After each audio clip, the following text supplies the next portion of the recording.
Hello. If all goes well, this video will be the first of a series in which we look at the words and the ideas of Allama Iqbal in the Reconstruction of religious thought in Islam. For the Iqbal neophytes, a very brief word on who this guy is might be in order. Iqbal is an Islamic philosopher of the 1900s and of the Indian subcontinent. Now, I wouldn't necessarily classify him as an Indian philosopher. I think it's reasonable to classify him as an Indian philosopher. But technically it was British India. And in addition to the British connection, he's Sir Muhammad Iqbal. He was knighted in the British Empire. In addition to that, Iqbal is largely the inspiration for a distinct homeland for the Islamic population of the subcontinent. He could plausibly, I think, be classified as a Pakistani philosopher, and I believe Pakistan officially recognizes him as its national poet.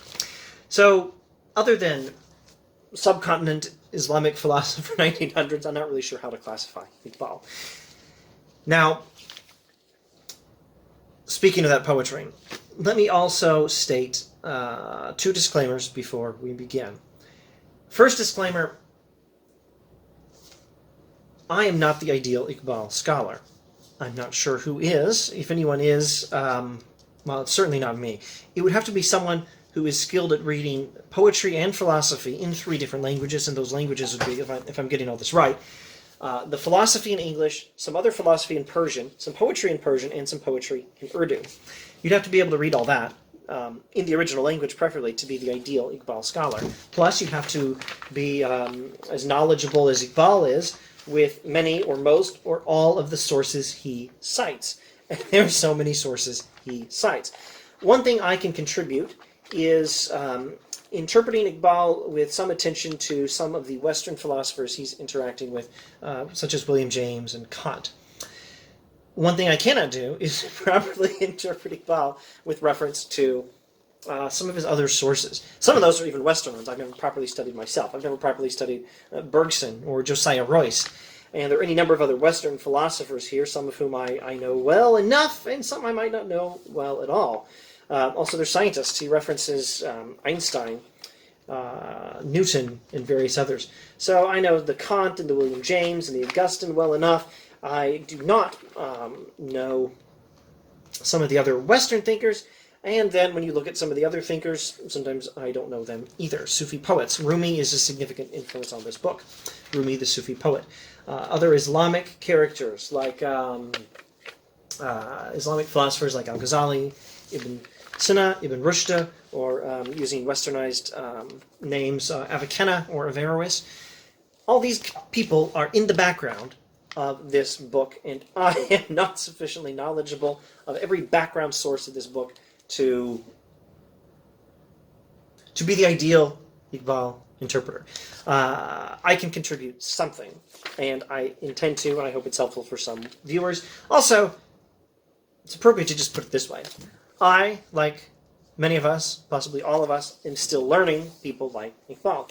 To master a great mind, whether it's Iqbal, Augustine, Plato, William James, or I dare say Rumi, is the project of a lifetime. And I am still learning.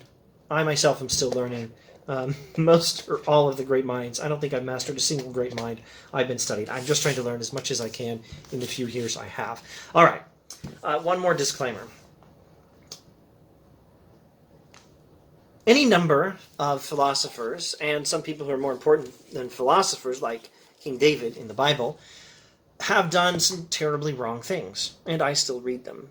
The only sinless human being I could name is Jesus Christ, Yeshua, Isa, Yesu Masih. Among the philosophers, I may admire the philosophy, I may admire the moral philosophy, but that's usually more because I think the philosophy is good, they have the right standards, than because I think they personally live up to their standards. To varying degrees, they often do. And sometimes it's a pretty significant degree. Boethius, I think, is a superb illustration of a philosopher who really lives up to his ethics. And I admire Boethius for having lived well, not merely for having written some good ethics. But as a general rule, I don't admire them necessarily for how they lived. Again, to varying degrees, a lot of our great philosophy minds are deeply flawed human beings. Plato and Augustine had plenty of flaws. Heidegger, now there's a flawed human being, Martin Heidegger. Now, I think Iqbal's book here has merit and interest, regardless of what bad things Iqbal, the man, may have done. But it's appropriate to mention he did apparently do some inappropriate things, or made some mistakes that were fairly significant. A YouTube user some time ago gave me a tip about one incident you can look up on the internet. You can search for Rangila Rasul, that's Rengila space Rasul, to see some part Iqbal played in some incident.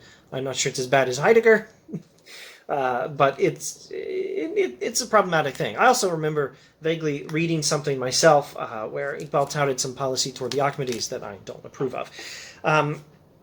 So having said that, there are these disclaimers, and with those disclaimers in mind, I think this is a great book. I think it is worth studying and trying to learn. And with this far too long introduction of 6 minutes, let's go to the preface of Iqbal's Reconstruction of Religious Thought in Islam. The Quran is a book which emphasizes deed rather than idea. There are, however, men to whom it is not possible organically to assimilate an alien universe by reliving, as a vital process, that special type of inner experience on which religious faith ultimately rests. Okay, there's a lot in the first two sentences. The Quran prioritizes deed rather than idea. It's not giving us a religion that can be reduced to a set of sentences in a book, for example. It's something you have to live. And of course, this is normal in religion. I've studied the matter myself in some detail in Christianity. You know, in the New Testament, we read that faith is how you're supposed to live. It's not merely what you believe in your head. It's what you reorient your life around. Okay, so the Quran emphasizes deed rather than idea. And an idea might be something you can write down in a book, like this book. But it doesn't capture the fullness of the Quranic religion. But there are men to whom it is not possible organically to assimilate an alien universe by reliving as a vital process that special type of inner experience on which religious faith ultimately rests. So that particular religious action would involve a particular kind of experience, and specifically an inner experience. Let's wait for him to tell us later in the book, where it will surely come up, what sort of inner experience we're talking about that religious faith rests on. So there are people for whom it's not possible to relive that particular experience. So for them, maybe we need to put some more information in the form of ideas. Moreover, the modern man, by developing habits of concrete thought, habits which Islam itself fostered, at least in the earlier stages of its cultural career, has rendered himself less capable of that experience, which he further suspects because of its liability to illusion. So religious experience is liable to illusion. And the modern human being has developed habits of concrete thought, habits of skepticism and science, habits that Islam itself promoted in earlier days. And these habits have rendered the modern person a little less capable of that particular kind of religious experience that religious faith ultimately rests on. The more genuine schools of Sufism have no doubt done good work in shaping and directing the evolution of religious experience in Islam. But their latter-day representatives, owing to their ignorance of the modern mind, have become absolutely incapable of receiving any fresh inspiration for modern thought and experience. And now we see here already what this book is about. And now I'm going to make one of those sentences that could be quite reasonably criticized as an oversimplification. Nevertheless, I suggest it at the risk of oversimplification as maybe not a correct or appropriate one-sentence summary of a book like this, but at least a plausible model for interpreting a book like this. This book is what happens when you try to integrate religious experience with scientific experience. That's not the sentence I was going for, but maybe it works. Let's try this sentence I was originally going for. This book is what happens when you try to integrate specifically Sufism with the insights of modern science. Now, referring to the modern representatives of Sufism, they are perpetuating methods which were created for generations possessing a cultural outlook differing in important respects from our own. The methods of the more genuine schools of Sufism need to be updated. They've done some great work, but their methods need to be updated. Your creation and resurrection, says the Quran, are like the creation and resurrection of a single soul.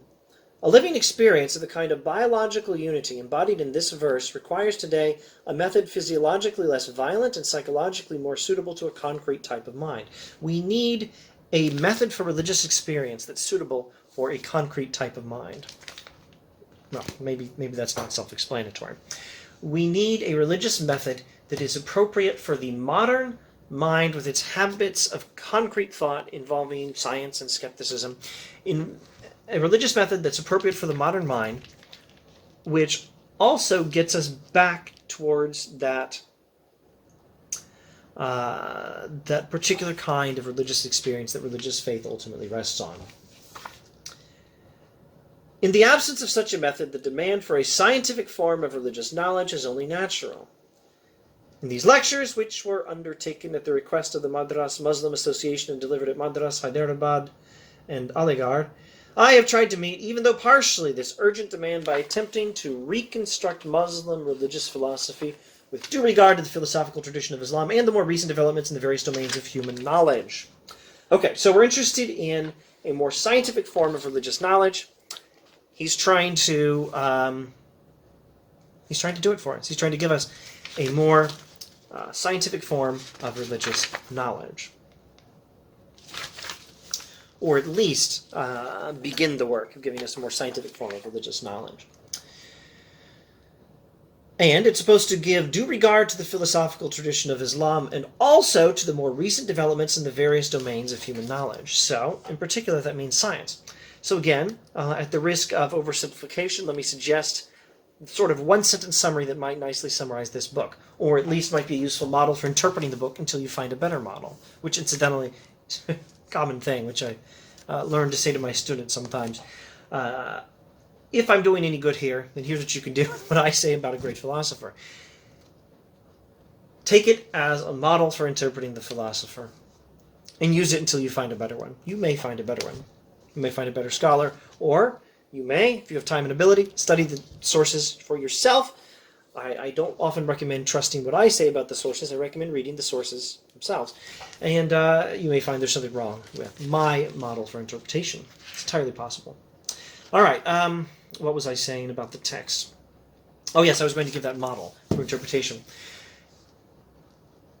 This book is an attempt to draw from the best of the Islamic tradition of thought and from modern science and see what sort of picture of religious experience results. The present moment is quite favorable for such an undertaking. Classical physics has learned to criticize its own foundations. As a result of this criticism, the kind of materialism which it originally necessitated is rapidly disappearing. And the day is not far off when religion and science may discover hitherto unsuspected mutual harmonies. It must, however, be remembered that there is no such thing as finality in philosophical thinkings. As knowledge advances and fresh avenues of thought are opened, other views, and probably sounder views than those set forth in these lectures, are possible. So there you go. He's certainly not giving you the final version of a reconstructed religious thought in Islam that draws from the best of Islamic tradition, including the Sufi emphasis on religious experience, but also draws from modern thought and modern concrete habits of thought and insights from modern science. He's not giving you the best version of the reconstructed shape of religious thought. He's giving you a version. He's giving you the beginning version. He's giving you a version that may need to be updated later. Our duty is carefully to watch the progress of human thought and to maintain an independent, critical attitude towards it. So, watch for future insights and use them to correct Iqbal as needed. All right. Well, that was probably quite enough for one video. I think I shall now shut up. And perhaps we'll go to chapter 1 in the next video. Thanks for watching.